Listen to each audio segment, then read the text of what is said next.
Hey guys, Vibrant here. Welcome back to my channel for another video. Today's video, I'm going to give you my top 15 manga list. I did a top 15 anime list, and that one I also prefaced saying that what would be on my anime list wasn't going to be my manga list. What's going to be my manga list wouldn't be on my anime list because I didn't want like double series, if that makes sense.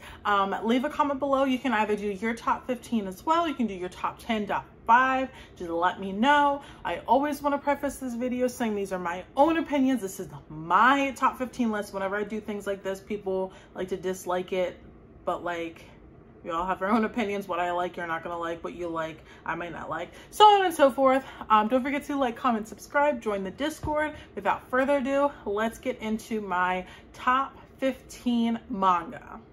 All right, guys, so coming in at number 15, I have The Elusive Green Yuri. The guy she was interested in wasn't a guy at all. As you can see, I have my little setup here for it, so I'm gonna move this out the way and pull this out. By the way, I have a giveaway for volume 1 in my last manga haul, US only. Check that out if you're interested in winning volume 1. But anyway, this is my number 15.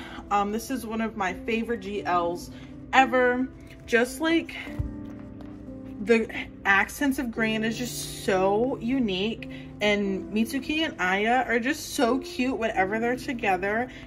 Basically, they start off as strangers-ish. Aya comes into this record store that Mitsuki's uncle owns, and she thinks that Mitsuki is a guy, but Mitsuki is actually the girl that sits next to her in class, but she doesn't know that because she looks totally different at school. I wanted to see if I could find, yeah, like this is what she looks like in school, so she looks totally different, but this is just super cute. If you've never read a GL before, definitely check this one out. It's like a great starter to get into it, and there's music elements in there as well, so it's super cute. So this is my number 15.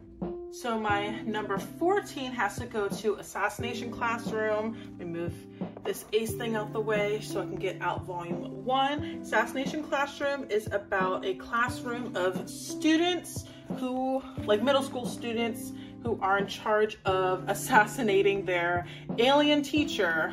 They have to do it before the spring comes, or else he says he's gonna blow up the moon and like kill everybody.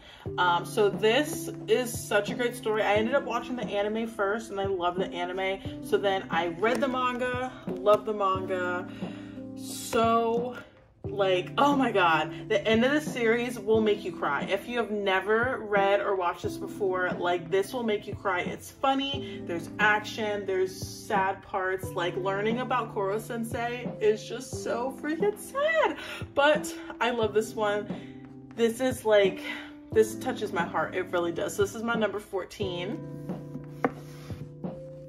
So my number 13 I don't own yet is Last Game. I've been trying to buy it in bulk, but I haven't like found anybody who's selling them yet. But Last Game is such a cute story. I'm kind of almost like enemies to lovers, but it's mainly like more enemies on Yanagi's end. So it's Yanagi was like, he's really rich, he's had it all, he's always been first in everything, but then Kujo comes into his life and gets first place in everything. So he's like plotting against her, and he's like, oh, I'm gonna make her fall in love with me, and then I'm gonna break her heart to get back to her. But he actually ends up falling in love with her, so then he proposes a last game to where if he wins by the end of it, like they're gonna be married. So I really like Kujo because she's really like oblivious to her feelings, but you can tell that Yanagi is super important to her. So there's comedy in this one, you know, rivalries, even like he basically followed her from elementary, middle, high, and now college. So he followed her everywhere, and he is so down bad for her. And they get married in the end, and like you see their wedding. So it's super cute. So that is my number 13. And number 12 has to go for Waiting for Spring. This was the very first manga that I bought physically, and before I bought this, I read this like 50 times. So this right here is definitely like a nostalgia for me. I really do love the story. This made me realize that I really like reverse harems. So just like, it's so cute. It is so cute. I think this is also yeah, her name is Mitsuki also. Mitsuki works at a restaurant and she doesn't really have any friends in high school, and the boys from the basketball team end up coming into her restaurant and a misunderstanding happens, and then she ends up becoming friends with all the boys on the basketball team. And she has this friend when she was little, Aya-chan, who went away, so she's waiting for Aya, you know, Chan to come back, and just goes from there. So her main romance is with Tawa on the front here, and then this other guy, but she does have a little something going on, or not on her end, but a couple other people have crushes on her too. But there's, you know, other side characters in here, and this is just really cute. There's also like the sports element with it, the basketball team, and you see some of their games and everything. And then Mitsuki's best friend that ends up becoming her best friend, Reina-chan, is so funny. I love her so much. She's one of my favorite characters in this. So this is my number 12. So another one that I don't own because it's not printed in English is My Sweet Girl. This one I need everybody to read. I need everyone to do whatever the Kodansha survey is to get this one published physically. I am obsessed with this one. It is so sweet, as the title says. If you like Kimi ni Todoke, you are going to love My Sweet Girl. I think it's 11 volumes, like 10 or 11 volumes, maybe 12. I can't remember off the top of my head, but basically, Koda-chan, she's really skinny, she's really insecure, she's kind of shy, and she runs into, I cannot remember his name, but the male lead, and he's all bubbly, so it's kind of like Sawako and Kazuhaya, but in a different universe, and they end up forming this relationship, and you know, other side characters, whatever, into the mix. But it was just so sweet, and I love how they handle skinny shaming in this story. Whenever I recommend this one, I always mention that because you don't really see a lot of media out there with a very thin, very frail, very petite female lead. So super cute, love that one. That is my number 11. So my number 10 is Firefly Wedding. So this actually came out this year, and it already weaseled its way into my top 10. I have caught up with everything online. I think chapter 64 at the time of me filming this was the last chapter to come out. But if you have not checked out Firefly Wedding yet, please do. This one, I can never remember if, okay, Satoko. I always want to say Sakuto for some reason, but Satoko, like, is one of my favorite shoujo female leads. She is so strong for her being so sickly. She's supposed to be dying soon. Like, she doesn't have a long life to live, and she has this heart disease, and she gets kidnapped, and then this man Shinpei is set to assassinate her. But she proposes to get married, and he agrees, and he loves her down. He loves her down. So definitely a great read if you want kind of like a Seiko male lead. He still is a green flag to me, even though he kind of kills people, but he loves Satoko hard. So really love Firefly Wedding. And then at number 9 has to go to Skip and Loafer. I actually just ended up buying this, but I have read, I stopped keeping up with it as it was coming out because I was keeping up with too many things, but I have read a lot more, like past volume 8. Skip and Loafer, like my favorite slice of life. It's a seinen. A lot of people think it's a shoujo, but it's actually a seinen because it focuses mainly on like friendship and kind of hardships. There is romance in here, but it's basically Mitsumi is a country bumpkin, comes to this city and meets Shima-kun on the first day of school, and their personalities are totally different. Like, Shima's all bubbly, but he has a past as well that he doesn't like bringing up. He is like a child actor, and he doesn't act anymore, so you'll learn about that. When I hauled this, I had talked about this is my favorite like friend group in manga, and this really does talk about like girlhood really well, and like the hardships of like becoming friends with other girls in high school sometimes. And then also Mitsumi's aunt is transgender, so I feel like they handled that very well. So she even has her own arc when she goes back home after she had, you know, transitioned to see her family. So love Skip and Loafer, my number 9. Then just sliding over a little bit, we have In the Clear Moonlit Dusk. I love my little setup over here. This volume 3 cover is my favorite. All the covers are bangers, but like for some reason this volume 3 just eats like extra hard to me, and I got my little acrylic stand. But In the Clear Moonlit Dusk, I don't care what anybody says, because a lot of people think that Yui just kind of fell for the first guy that gave her any attention. I don't care what they say. Love them together. I really, really love them together. They're both so beautiful. And she even was like saying that she didn't want Ichimura to know that like she liked him, because she didn't want him to think that like she's easy and fell for him because he's the first guy that gave her any attention. It's way more than that. Ichimura is like very aloof and laid back, and in the beginning he says he only likes Yui-chan because of her beautiful face, but as the story progresses, like he fell hard for her, and it's so cute. Like the artwork alone is amazing. I'm excited for the anime, but I'm scared because I think it's the same animation studio of a condition called Love, I heard, and I don't want them to butcher them because they're just so beautiful. But I love In the Clear Moonlit Dusk. One of my favorite couples. So to my number 7, this is another one that they do not have a physical English copy of, is Futare Woi Koi Wo Sururyu. I'm gonna put on the screen the name, but love this one so hard. Again, I can't remember if this is Kodansha or 7 Scenes, but whoever it is, please guys do the survey to get this printed. Oh, this one is so good. This one is so good. Like, I don't really have much to say about it. You just need to read it. Like, please read this one. Yeah, you also get to see who she ends up with. You get to see the wedding at the end, and it's also super cute. So please read this one. So my number 6 obviously has to go to Blue Lock. You can see my little Blue Lock shrine going on over here.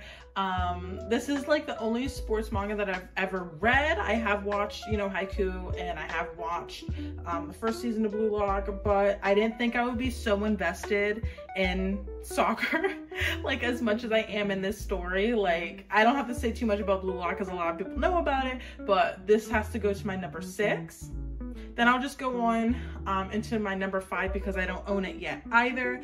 Has to go to Boys Abyss. This is my favorite psychological, not horror, because it's not horror, but I'll just say psychological. Yeah, this is my favorite psychological manga like ever. There's 18 volumes, so I was trying to get this one in bulk too because it's gonna be a lot of volumes.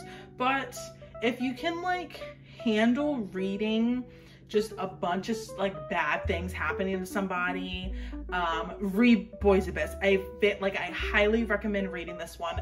The main character is in like this shitty town, and he just can't get out, and like everyone around him is just so bad for him. Like it's so good. Like, please read this one if you haven't already. Like, check this one out.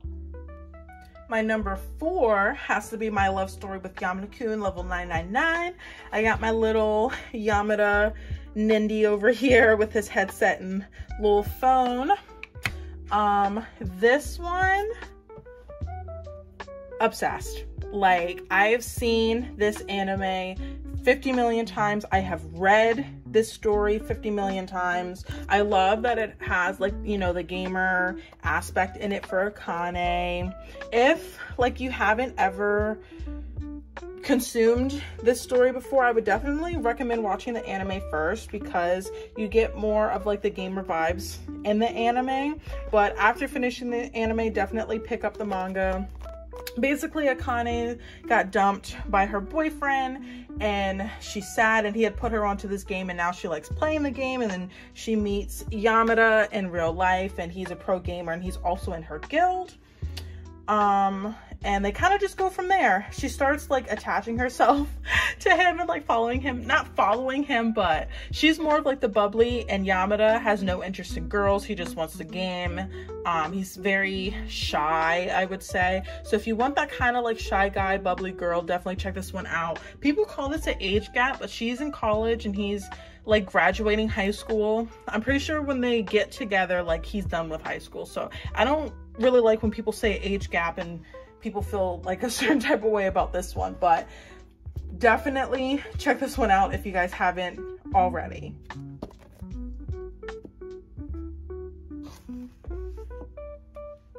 Now for my top 3. So number 3 has to go to Strobe Edge. I'm so glad that I own this physically, because, you know, since this is out of print, resellers be crazy. But I have volumes 1 to 10, the full set complete. I have 2 copies of volume 9, so if anybody needs a volume 9, let your girl know, because I have a volume 9 in the US, because I would only ship in the US. But anyway, so I have, this is my favorite cover, period, Ninako on the front here. If you like Iosaki Saka, I think you would really like Strobe Edge. This is my favorite of her works. It's basically Ninako falls in love with this guy named Ren. He's super popular at school. She confesses to him, but he actually has a girlfriend. So the whole story is her trying to like come to terms with her feelings and how it would never work. And then you can see Ren actually is a better person when he's with Ninako. So there's that whole drama going on. Very, very cute story. There's a second male lead named Ando, and I love his character. A lot of the times, like, second male leads can be really annoying, but Ando's such a great character. He goes from like a playboy to truly being in love for the first time. So I gotta give my number 3 to Strobe Edge. This is also like nostalgic for me because this is one of the first series that I read like when I started really reading manga. So yeah, it's hard for me. So my number 2 has to go to Fruits Basket.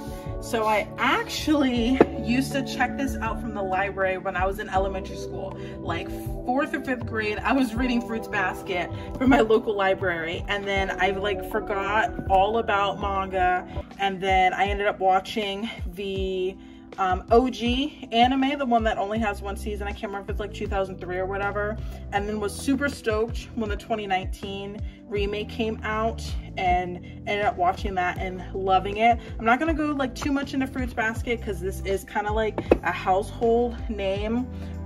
If you like shoujo, if you don't like shoujo, definitely I would recommend reading this one as your first one, because yes, there's romance in it, but there's a lot of drama. It is heavy on the drama, and every single time I read or watch this I cry.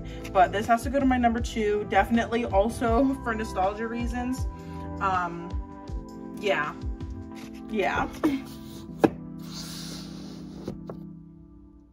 All right guys, now my number 1 has to be Full Metal Alchemist. If you know me, you should have known this was going to be in the top.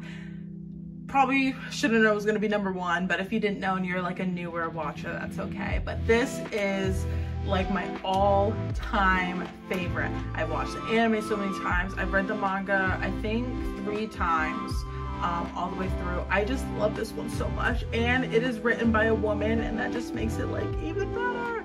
It is so hard to have like girls in shonen that just aren't there to benefit for like the male lead's love interest. Like, all these women in this story are just so badass, and I just love it so much. Ed is one of my favorite protagonists. The power system, the alchemy, and it is amazing. Lots of drama in here. It like touches on war and racism. So this is, I just love this series so much, and I wish like I could just like read it. Well, I watched it before I read it, but whichever one, I wish I could just like consume it again for the very first time, because I was like in awe all the way through. Envy, favorite character. I had to get their Nendroid, and then this is like my favorite cover right now. I like to switch them out sometimes, but this is my number 1. All right, guys, so that is it for this video. Don't forget to leave a comment below letting me know your top 5, top 10, top 15. You could even do your top 20 if you have a whole top 20 and you want to let me know. I want to see if like we have similar things on our list. As always, don't forget to like, comment, subscribe. It really helps the channel grow, and I like talking to you guys with with commenting. Not, obviously, subscribe, but with commenting, I like talking to you guys. Also, if you want to talk to me more, go ahead and join the Discord. Link will be in the description below. But I hope you guys have a great rest of your day whenever you're watching this, morning, evening, night, and I will see you guys next time. Bye.